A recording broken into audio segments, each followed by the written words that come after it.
Hello ladies and gents, my name's Thom Gibson, and today we are talking about 3 reasons why you used to start a classroom economy in your classroom. What is a classroom economy? A classroom economy at its root is some system that you have in your class where students can earn money, classroom money, and spend that classroom money. There's a ton of ways that you can do it, and you can go as in-depth into it as you would like. Some classroom economies use physical money, particularly in the early grades, so students can kind of get used to counting and using and representations of money. And then they use that money maybe in a class shop that the teacher provides different items that they would like to buy. I know that there are actually companies out there that make these little debit or credit cards that the students can swipe, and then there's an account. I haven't found any of those that are free, obviously, because it's a physical product that they're sending you, and I haven't gotten a chance to try one of those, but those options are out there. And for me, I've gone completely digital with my classroom economy, where students have an online bank. There isn't that credit card system, but they can actually transfer funds between them and other students, or pay me with their classroom economy money if they're purchasing something that I've given for sale. And what's nice about that system is I can have things like rent on their desk come out automatically, and then have their paychecks for their classroom jobs deposited automatically. So that's a little less work that I have to do or another student has to do in ensuring that the students get their money and that their bills are coming out automatically as well, because that's pretty much exactly how my finances work too. So that is what a classroom economy is. And one of the biggest reasons you should consider doing a classroom economy in your classroom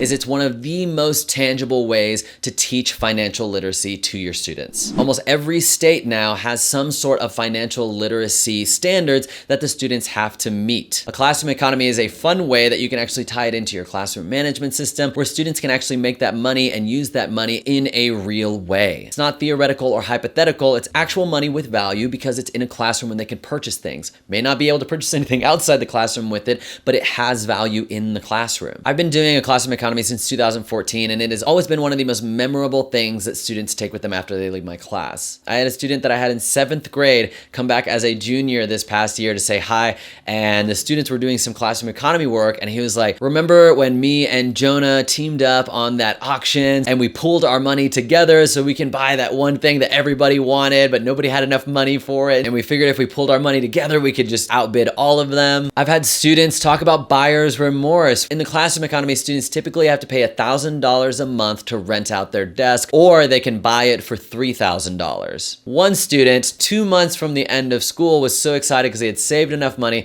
to buy his desk, and then he bought it, and about 10 minutes later he realized, wait a minute, I spent $3,000 and I only had 2 months of school left, and that would have only cost me $2,000 in rent.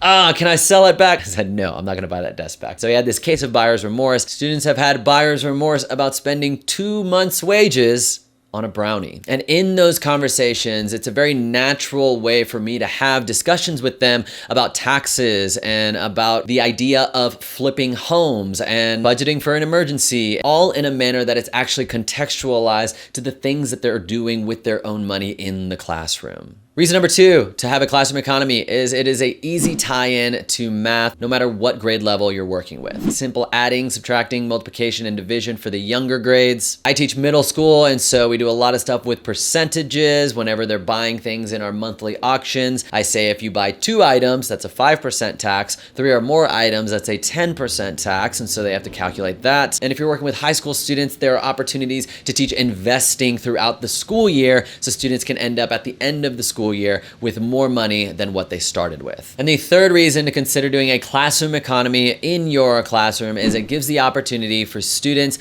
to begin to give money to charity. The way I work this out in my classroom is I actually have students partner with their parents, and they decide for every $1,000 that my child gives in classroom economy money to charity, we as a family are going to give X dollars, whether it's 50, 100, 150, whatever they agree on. And before they actually do it, I teach the students how to actually find a reputable charity. We use a website called give.org, and we talk about how does a charity get a good rating, and how do we know if charities are actually giving the money that we give them to the cause that they say they're all about. I tell students it's important to learn how to give, that some of the richest people in the world say that the most satisfying thing that they've done with their money is use that money money to help people that are less fortunate to them or to help causes that they believe in. Students get to have these conversations with their parents as well, and they begin to actually practice giving money that they could use to buy things in a classroom auction or in a classroom store, but instead can give it to a charity of their choice. I don't make it a mandatory thing for any of my students, but a lot of them are pretty excited to take advantage of it. And so those are 3 reasons that you should consider doing a classroom economy in your classroom this year. I have 2 resources for you on if you want to learn a little bit more of how to actually structure this. One is a website called myclassroomeconomy.org, and it's a bunch of free resources, and they have actual paper money that you can print out. They have different things that you can do based on the grade level that you're teaching, like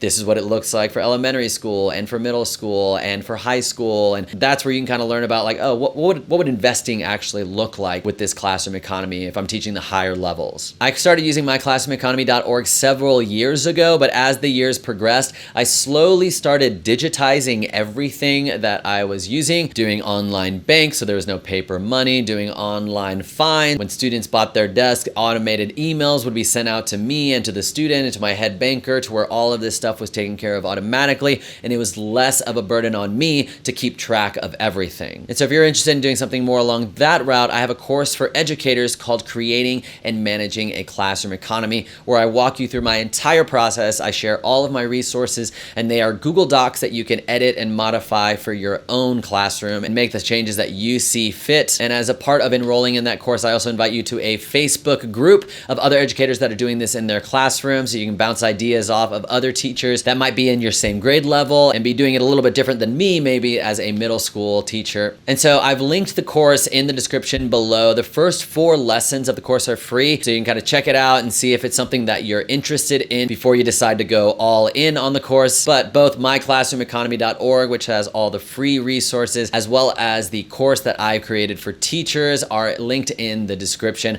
Let me know if you have any questions about either of those things. And so I hope you either begin to consider doing a classroom economy this year, or if you've already been thinking about it, that this gives you some ideas and some resources to start looking into. If you'd like to stay in the loop with any upcoming videos that I have, my channel is devoted to offering STEM teachers stories, resources, and tips on how to do innovative work in their classrooms. Then go ahead and subscribe. Like this video if you liked it. My name is Thom Gibson. I hope you learned something today, and hopefully I'll see you in the next video.